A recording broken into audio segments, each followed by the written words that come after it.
El viento cortaba las calles como cuchillas invisibles en aquella fría noche de invierno. Pedro, con los pies descalzos y los labios amoratados, se encogía en una esquina a obscuras, intentando en vano calentarse con un pedazo de cartón. Sus ojos, grandes y atentos, observaban las luces de lejanas casas, ventanas encendidas, llenas de calor y vida que no le pertenecían. Su estómago rugía fuerte, como si gritara pidiendo auxilio. Desde hace 2 días no comía nada más que un trozo de pan mohoso que encontró cerca de una panadería. Estaba exhausto, hambriento, y la desesperación lo llevó a hacer algo que jamás había hecho: pedir ayuda en una colonia de mantos altos. Caminó entre portones de herrería ornamentada y jardines silenciosos hasta detenerse frente a la casa más grande que había visto en su vida. Alta, imponente, con ventanales oscuros y una puerta doble de madera labrada. El sitio parecía abandonado, pero en el piso de arriba había una luz encendida. Pedro vaciló. Sus dedos temblaban al apretar el timbre. Al otro lado, Ricardo estaba sentado en un sillón de piel, con una copa de vino olvidada en la mano. Sus ojos, hundidos y vidriosos, miraban la chimenea encendida, aunque él no veía nada. Desde la muerte de Lucas, su único hijo, la mansión se había convertido en un mausoleo. Patricia, su esposa, deambulaba por los pasillos como un espectro, fría, distante, amarga, y él apenas existía. El sonido del timbre lo sacó de su letargo. Se incorporó con lentitud, como si sus huesos pesaran el doble. Abrió la puerta con cautela, esperando encontrar a un repartidor o un error de domicilio. Pero lo que vio fue a un niño flaco, acurrucado en el umbral, con la mirada fija en él. «¿Me das un poco de comida?», murmuró Pedro, con la voz quebrada por la vergüenza y la esperanza. Ricardo se quedó inmóvil, sin reacción. La imagen de aquel niño sucio, de rostro pálido y cabello enmarañado, le provocó un dolor extraño. Algo palpitó en su pecho, un vacío familiar. «Por favor, solo un trozo de pan», insistió el niño, bajando la vista. Ricardo dio un paso atrás. Podría simplemente cerrar la puerta, podría llamar a la seguridad, pero en lugar de eso hizo lo impensable. «Pasa, rápido, antes de que te congeles más». Pedro dudó. Luego cruzó el umbral como quien atraviesa un portal a otro mundo. El calor de la casa lo envolvió y sus ojos se abrieron de par en par. Era como estar dentro de un sueño. Alfombras gruesas, muebles antiguos, cuadros enormes en las paredes. Antes de que pudiera articular palabra, una voz cortante resonó desde la cima de la escalera. «¿Qué es esto, Ricardo?». Patricia bajaba con una bata de seda y el ceño fruncido. Sus ojos se fijaron en el niño como si fuera una plaga que invadía su santuario. «Solo quería algo de comer», respondió Ricardo, con voz tranquila pero decidida. «Y lo trajiste aquí, un niño de la calle. ¿Y si resulta ser un ladrón?». «Tiene hambre, Patricia, nada más». Ella cruzó los brazos, incrédula. «Esta casa no es un orfanato. Estás vulnerable, emocionalmente destrozado, y este crío podría ser un aprovechado». Pedro no entendía todas las palabras, pero el tono de la mujer era inequívoco. Bajó la mirada, apenado, y dio un paso atrás. «Yo me voy, perdón», dijo volteando los talones. «No», interrumpió Ricardo con voz firme. «No vas a ir a ningún lado por ahora». Patricia lo miró como si ya no lo reconociera. Había algo distinto en Ricardo, una chispa, un soplo de vida. Ricardo condujo a Pedro hasta la cocina, calientita, con una larga encimera de mármol, donde sirvió un plato de sopa caliente y rebanadas de pan fresco. Pedro comió despacio, como si estuviera ante un banquete real. «¿Cómo te llamas?», preguntó Ricardo sin apartar la mirada del niño. «Pedro, solo Pedro». «¿Y tus papás?». Pedro tragó saliva. «Mi mamá murió. A mi papá no lo conocí». Se hizo un silencio denso. Ricardo observó al niño como intentando ver más allá de la piel y los ojos. Algo en él lo inquietaba, algo familiar, la forma en que fruncía el ceño, cómo sostenía la cuchara. Era increíble, pero se le hacía muy parecido a alguien. Desde la puerta, Patricia miraba en silencio. Ya no había rabia en sus ojos, sino un miedo sordo. Sabía lo que esa noche podía desencadenar. Sabía que la llegada de aquel niño podría significar el fin de todo lo que aún quedaba intacto. Pedro, sin saberlo, ya había cruzado una línea, y nada volvería a ser igual. La luz del sol de la mañana se filtraba entre las cortinas pesadas de la mansión, esparciendo rayos sobre los muebles antiguos. Pedro despertó en una de las habitaciones de huéspedes, recostado entre sábanas que se sentían como nubes. Por primera vez en mucho tiempo, había dormido sin miedo, sin el claxon de los coches, ni pasos apresurados de desconocidos en las aceras. Ese silencio era nuevo y aterrador. Se incorporó despacio, descalzo, examinando el entorno como quien teme romper algo solo con existir ahí.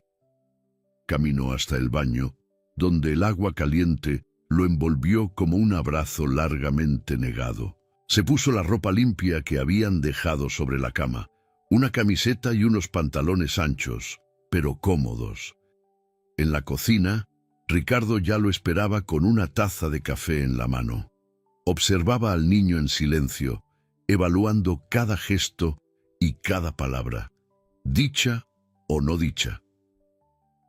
¿Dormiste bien?, preguntó, intentando sonar natural. Muy bien, asintió Pedro. Nunca había dormido en una cama tan suave. Ricardo esbozó una pequeña sonrisa, un gesto infrecuente en él desde hacía meses. Algo en aquel niño lo desarmaba, como si tirara hilos invisibles de su pasado. Come lo que quieras. El refrigerador es demasiado grande para 2 adultos amargados, dijo, tratando de relajar el ambiente. Pedro se sentó y se dispuso a preparar su plato. Sus modales sorprendieron a Ricardo. Usaba los cubiertos con cuidado, decía «por favor» y «gracias», y esperaba a que el otro terminara de hablar antes de responder. Eso no era común, no para un chico de la calle. ¿Dónde aprendiste todo eso? Pedro se encogió de hombros, tímido. Mi mamá decía que aunque no tuviéramos nada, siempre podíamos tener educación. Ella me enseñó todo. Era limpiadora, pero leía mucho y me contaba historias cada noche. Ricardo escuchó eso como si oyera un eco de otra vida. ¿Cómo se llamaba? Marina. Ricardo se quedó helado. La taza tembló levemente en su mano y el café a punto estuvo de derramarse. ¿Marina? Pedro asintió sin percatarse de la reacción de Ricardo. Era muy guapa, cabello oscuro, ojos tristes. Cuando cayó enferma intentó ocultármelo, pero yo lo supe. Siempre lo supe. Un día simplemente no despertó. Ricardo se levantó de golpe y se acercó a la ventana como si necesitara aire. ¿Tienes alguna foto de ella? No, teníamos una, pero la perdí cuando dormía en la terminal. Alguien se llevó mi mochila. Ricardo no contestó. El nombre Marina no salía de su mente. Marina, su gran amor de juventud, la mujer por la que casi renunció a todo y luego desapareció sin dejar rastro. Recordaba la risa, las cartas perfumadas de lavanda, los secretos susurrados bajo la luna. Y ahora, ante él, estaba un niño con esos mismos ojos. Antes de que profundizara más en el recuerdo, la puerta principal se abrió de golpe. ¡Ricardo! La voz grave de Daniel, su hermano mayor, rasgó el ambiente como una cuchilla. Entró al vestíbulo con pasos firmes, vestido con un traje impecable y una expresión de reproche. Me enteré de que andas recogiendo mendigos ahora. Ricardo lo miró, molesto. Se llama Pedro. Ah, Pedro. Se dirigió al chico, que se encogió. Escucha, mocoso, esto no es un refugio. Tuviste suerte de topar con mi hermano en un arrebato.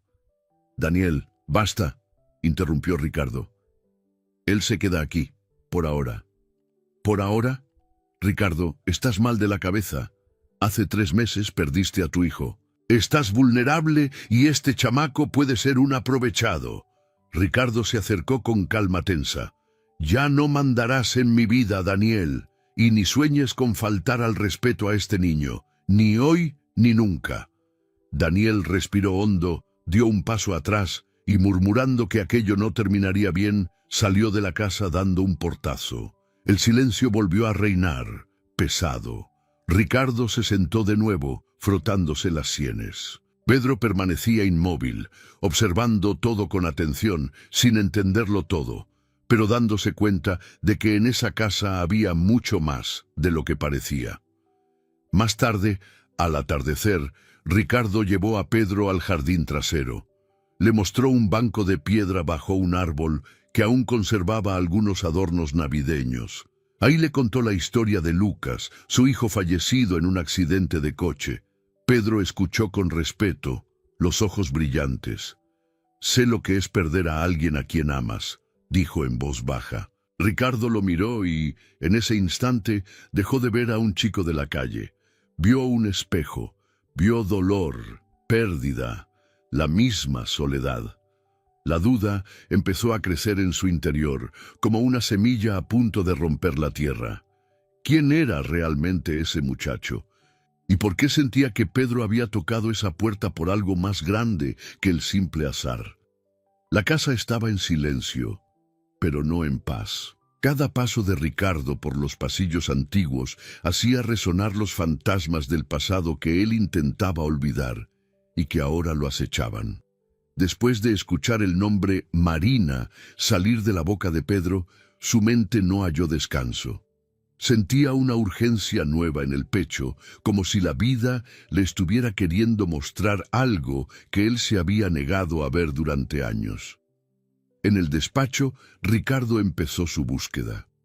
Abrió cajas polvorientas, carpetas olvidadas, gavetas con llave. Documentos antiguos, fotos amarillentas, cartas de otros tiempos. Todo parecía irrelevante hasta que, en un sobre escondido bajo el fondo falso de una gaveta, halló una misiva con la caligrafía que conocía demasiado bien. El papel estaba arrugado, pero la tinta aún legible. Decía: «Ricardo, si algún día estás leyendo esto, es porque mi valor flaqueó y el mundo me venció. Estoy embarazada. Me enteré hace pocas semanas y lo primero que pensé fue en contártelo. Pero sucedió algo. Tu hermano vino a verme. Me hizo una propuesta. Dijo que yo destruiría tu vida, que te traería vergüenza, que en realidad no me querías. Me pagó para desaparecer. Y en el fondo creí que quizá fuera lo mejor. No tenía nada que ofrecerte, solo mi amor. Y tal vez eso nunca fue suficiente». Las manos de Ricardo temblaban. El nombre de Daniel, la mención a un pago y el embarazo. Era real. Marina había estado embarazada. Y el hijo era Pedro. Sin perder tiempo, tomó el teléfono. Llamó a su abogado y exigió absoluta discreción. Quería un examen de ADN. Necesitaba la verdad, fuera dolorosa como fuera. En la sala de estar, Patricia observaba a Pedro armar un rompecabezas antiguo. Aún no sabía qué pensar de aquel muchacho. Su presencia despertaba en ella emociones encontradas, celos, tristeza y algo muy parecido a la ternura. «¿Te gusta armar esto?», preguntó intentando sonar amable. «Sí», respondió Pedro con mirada atenta. «Mi mamá decía que es bueno para la mente, que cada pieza tiene su lugar, aunque a veces parezca que no encaja». Patricia no contestó, pero aquellas palabras la incomodaron. Era como si el niño hablara de ella, de su propia familia. Más tarde subió al cuarto y encontró a Ricardo sentado, exhausto, frente a una montaña de papeles. «Parezco un detective», le dijo ella con los brazos cruzados. Ricardo no alzó la vista. «Quizá necesite serlo. ¿De verdad estás obsesionado con esta historia de Marina? ¿Crees que este niño es tu hijo? Por fin lo miró a los ojos. No lo sé con certeza, pero hay señales. La carta lo dice todo. Un embarazo, un distanciamiento forzado y el nombre de Daniel. Patricia soltó una risa sin alegría. Claro, ahora tu hermano es el villano. No sabes de lo que es capaz, replicó Ricardo. Y tú no sabes lo que haces, Ricardo. Estás intentando reemplazar a Lucas, pero no lo lograrás. Nadie ocupará su lugar. Nadie. Ricardo se levantó despacio. No quiero reemplazar a mi hijo, Patricia, pero ¿y si Pedro también es mi hijo? ¿Qué esperas que haga? ¿Que lo mande lejos? Ella guardó silencio, salió del cuarto y se llevó consigo el dolor que la corroía. Mientras tanto, al otro lado de la ciudad, Daniel se reunía con un viejo conocido, un abogado inescrupuloso, especialista en neutralizar escándalos. Necesito que investigues a este muchacho, dijo Daniel con frialdad. Averigua de dónde vino, dónde vivió, quién lo conoce, y si puedes, encuentra algo sucio que me sirva para sacarlo de la casa de mi hermano. Un chico de la calle siempre tiene suciedad, respondió el abogado con sonrisa torcida. Siempre. Daniel asintió, pero por dentro sentía un miedo profundo. El regreso de Marina a su memoria era peligroso. ¿Qué más podría descubrir Ricardo si hurgaba demasiado? Sabía que esa carta estaba oculta en algún lugar, y si la encontraba, todo estaría perdido. A finales de la semana, Ricardo llevó a Pedro al laboratorio muy discreto. Le explicó al niño que quería resolver una duda importante.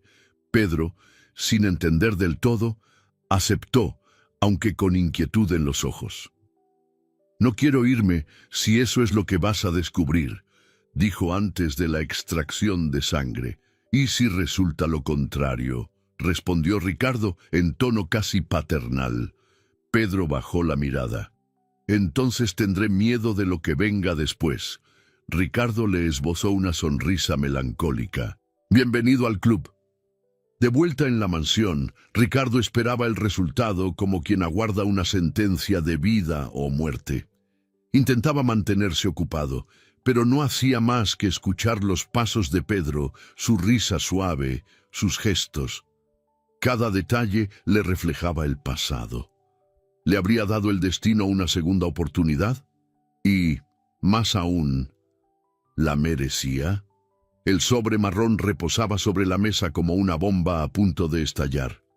Ricardo lo hacía girar entre los dedos, incapaz de abrirlo de inmediato. El silencio de la casa era denso, como si los propios muebles supieran la gravedad del momento. Pedro estaba en el jardín, pateando piedritas e inventando juegos en solitario como siempre. El niño parecía ligero, sin idea de que su vida estaba a punto de cambiar para siempre. Con un suspiro, Ricardo rompió el sello del sobre. Sus ojos recorrieron las líneas técnicas del examen de ADN hasta detenerse en la frase final, en negritas, compatibilidad genética de 99,98%. Parentesco, padre biológico. El impacto fue inmediato. Ricardo se recostó en la silla con los ojos vidriosos. Marina no había mentido. El hijo que él pensó nunca haber tenido estaba allí, vivo, durmiendo bajo su techo, llamándolo Señor, sobreviviendo con el coraje de un niño que jamás conoció el abrazo de un padre. Una avalancha de sentimientos lo invadió. Culpa por no haber estado presente, alivio por haberlo encontrado antes de que fuera demasiado tarde, y una alegría silenciosa, frágil como un rayo de sol tras semanas de tormenta. En la cena de esa noche, Ricardo invitó a Pedro a sentarse con él a la mesa donde antes solo reinaba el silencio. «Pedro, hay algo que necesito contarte», comenzó, con voz tranquila pero firme. Pedro lo miró, desconfiado. «¿Es sobre ese examen?» Ricardo asintió. «Ya llegaron los resultados. Y son positivos. Eres mi hijo biológico, Pedro». El niño dejó caer el tenedor con un chasquido. ¿Cómo es posible? Tu madre, Marina, y yo tuvimos algo en el pasado. Yo no supe que ella estaba embarazada. Alguien la apartó de mi vida, y ahora tú estás aquí. Pedro guardó silencio. Miró sus propias manos, las manos de un niño de la calle que, de pronto, heredaba una mansión, un hijo olvidado, un secreto revelado. Entonces, ¿soy un error? ¿Un secreto?, preguntó con voz entrecortada. No, respondió Ricardo al instante. Eres un regalo, aunque la vida se haya demorado en entregártelo. Pedro esbozó una leve sonrisa, pero sus ojos seguían enrojecidos. La herida de años de abandono no sanaría de un día para otro. Pero ahí estaba un nuevo comienzo. Arriba, Patricia lo escuchó todo. Sentada frente al espejo, con una foto antigua de Lucas en las manos, su duelo seguía pesando en los ojos. Aún así, esa noche bajó las escaleras, se sentó junto a Pedro y le alcanzó la fuente de arroz. ¿Te gusta el postre?, preguntó en tono neutral. Pedro asintió, sorprendido. Ella se levantó y trajo un flan. Fue el primer gesto de paz entre ellos. Frágil, sutil, pero real. Al día siguiente, Daniel irrumpió en el despacho de Ricardo como un huracán. ¿Así que esto es todo? ¿Ahora aceptas a un niño de la calle como si nada hubiera pasado? Ricardo mantuvo la calma. Es mi hijo, Daniel, y será tratado como tal. Estás ciego, ese mocoso te va a arruinar, querrá tu nombre, tu dinero, tu herencia, y cuando pueda, te quitará lo que es tuyo. Lo que es mío ahora también es suyo. Daniel lo fulminó con la mirada, mezcla de ira y pánico. Crees saberlo todo, pero no sabes nada. Ese niño puede traer problemas, puede haber mentido, puede estar manipulado. ¿Y si tu madre te engañó? ¿Y si...? ¡Basta!, vociferó Ricardo por primera vez en años. Marina no mintió. ¿Y si tú tuviste algo que ver en todo esto? Más te vale rezar. Daniel calló, con una chispa de culpa en los ojos. Luego se dio la vuelta y salió, jurando llevar el caso ante la justicia sin piedad. Ricardo sabía lo que le esperaba. Juicios, pesquisas, intentos de Daniel por revocar la custodia, pero estaba listo. Más que nunca, tenía algo, alguien, por quien luchar. Con el paso de los días, Pedro fue ganando confianza. Estudiaba en casa con profesores particulares, leía libros de la biblioteca de la mansión y preguntaba sobre política, ciencia y arte. Patricia, a regañadientes, empezó a unirse a esas charlas. Se sorprendía de la inteligencia y la sensibilidad del niño. Es demasiado listo para alguien que vivió en la calle, comentó una noche. Tuvo una madre extraordinaria, respondió Ricardo. Igual que tú, tuviste un hijo extraordinario. Ella bajó la mirada, con una lágrima rodando por la mejilla. No sé si podré verlo sin recordar a Lucas, pero tal vez algún día pueda verlo más allá de eso. Ricardo le tomó la mano. Solo te pido que lo intentes. En una tarde gris, Pedro entró al cuarto de Ricardo con un dibujo. Era él, Ricardo y Patricia de la mano. De fondo, un árbol florecido y un cielo azul. Aún no sé dibujar bien, dijo tímido, pero así me imagino a nuestra familia. Ricardo lo abrazó con fuerza, y por primera vez desde que Lucas partió, sintió el corazón latir distinto. Vivo. Pedro ya no era solo el hijo perdido, era la esperanza reencontrada. El ambiente en la mansión ya no era de duelo, era de guerra silenciosa. Ricardo pasaba horas en el despacho, revisando documentos, llamando a viejos contactos y tratando de encajar las piezas del rompecabezas que la vida le había entregado con retraso. Pedro, aún adaptándose a la nueva rutina, empezaba a sentir el peso de la historia que lo envolvía. Ahora todos lo miraban diferente. Ya no era solo el muchacho de la calle que pedía pan.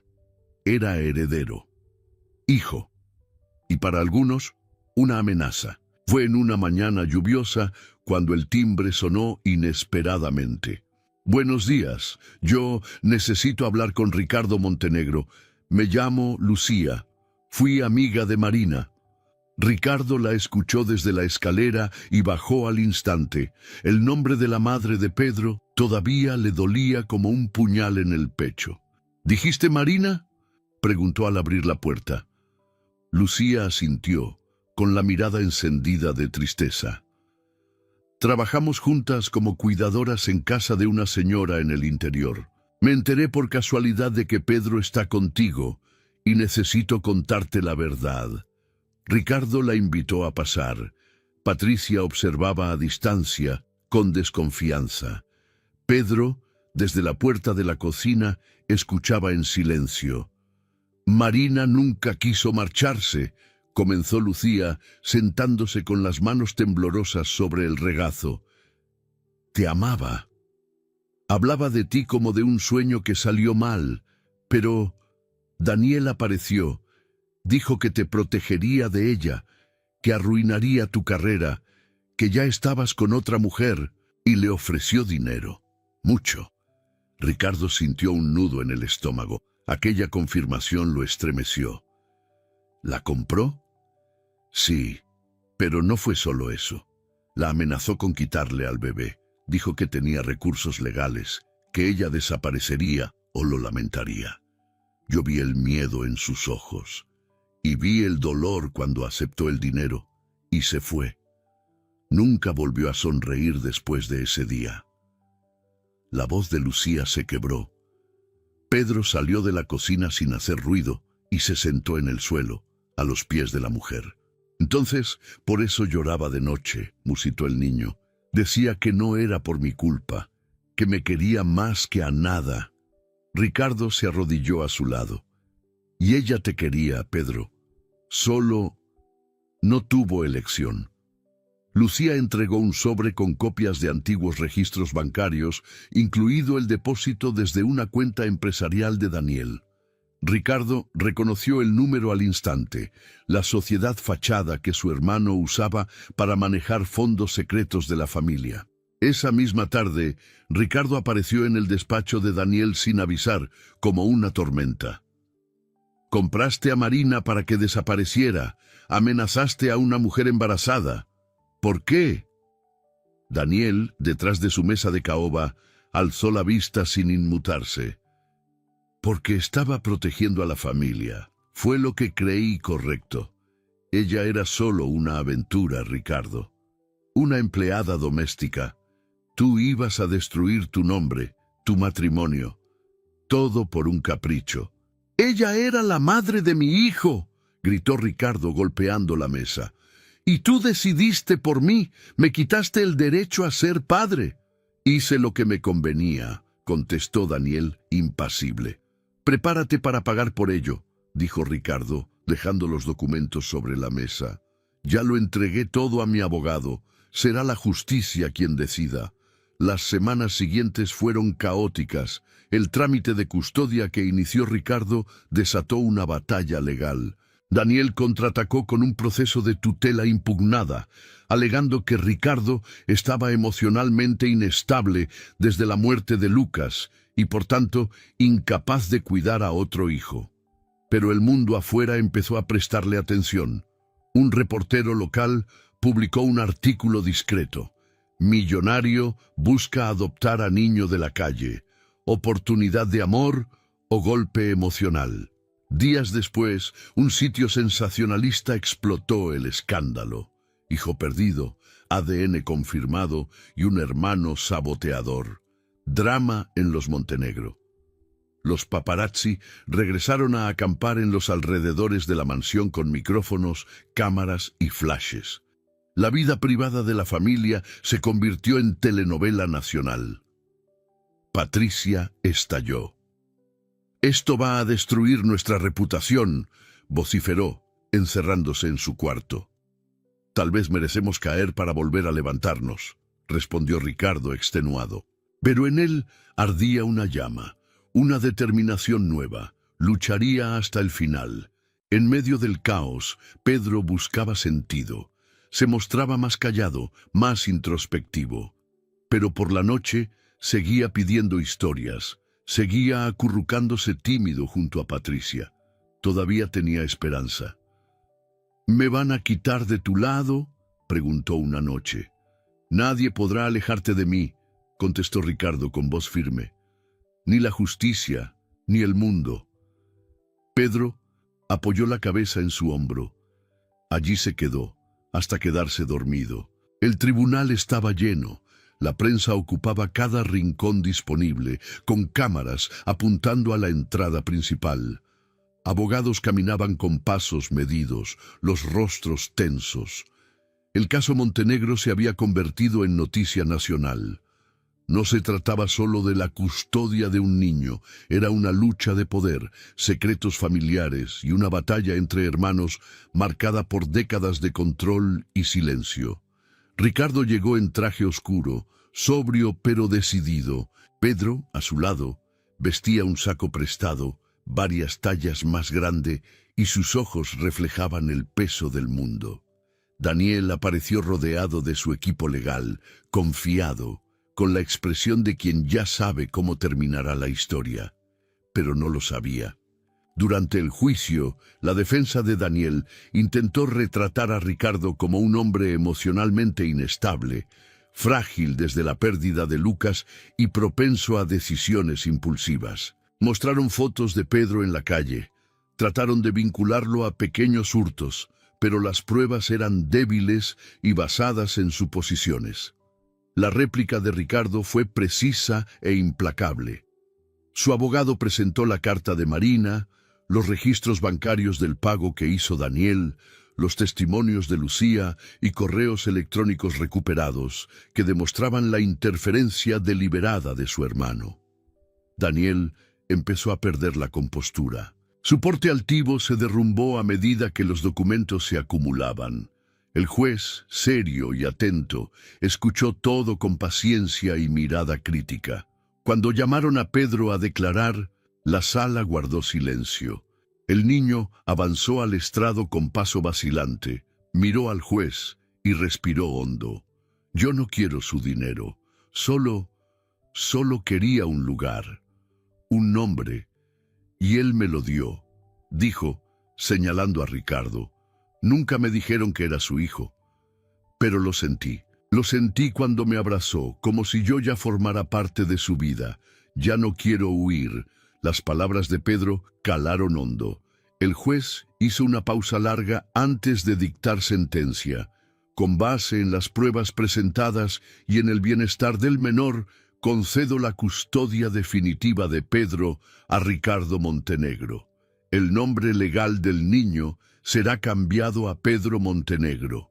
La sala estalló en murmullos y algunos aplausos contenidos. Daniel no pronunció palabra. Simplemente bajó la cabeza, como quien entiende que ha perdido más que un pleito, la memoria misma de su familia. Días después, la mansión lucía distinta. Los pasillos, antes sumidos en sombras, ahora tenían ventanas abiertas y risas resonando. Pedro corría con los perros en el jardín, aprendía piano con la antigua institutriz y ayudaba al jardinero a plantar flores. Era como si la casa volviera a respirar, pero había una presencia que languidecía en silencio. Patricia. La enfermedad que había ocultado durante meses se había agravado. Un cáncer silencioso, descubierto demasiado tarde. Rechazó hospitales y largas pláticas. Solo quiso vivir sus últimos días en casa, cerca de Ricardo y, sorprendentemente, de Pedro. El niño la visitaba todos los días. Llevaba dibujos, cuentos y chistes. Intentaba hacerla reír y a veces lo lograba. «Lo sabes, ¿verdad?», dijo ella una noche con voz débil. «¿Qué me costó aceptarte?». Pedro asintió sin responder. «Pero no eres solo el hijo de Ricardo, eres el hijo que la vida me trajo a mí también, no de mi vientre, pero sí de mi destino».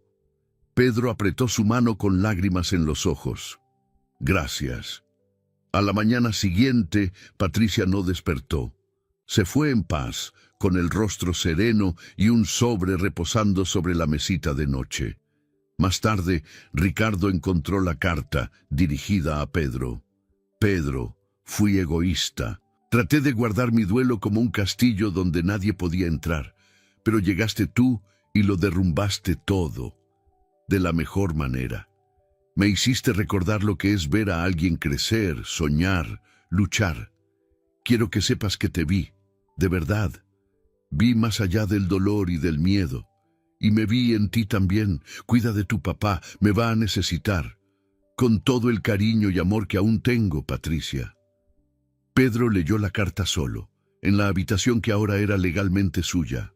Luego, la dobló con cuidado y la guardó en una cajita de madera donde atesoraba sus pocos recuerdos. Una piedra brillante que halló en la calle, una pulsera de cuentas que hizo con Marina y ahora la carta de Patricia. En el funeral, Ricardo caminó junto a Pedro tomándolo de la mano. El cielo estaba nublado, como si el mundo entendiera lo que sucedía.